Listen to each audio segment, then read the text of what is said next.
We've all heard those conspiracy theorists say, "Oh, you can't use a cell phone because they put off as much EMF as a microwave." Well, guess what? I just got my EF meter in the mail today from TikTok Shop. We're about ready to find out.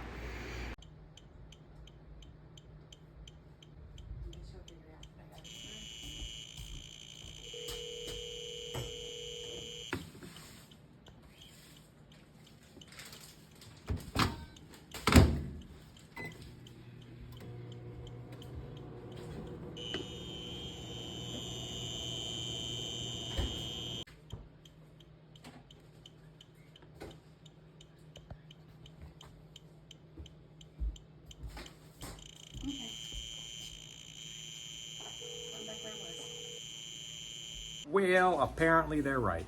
So, yeah, just be careful. Did my earbuds, those registered kind of high, but definitely not in the red. It was orange.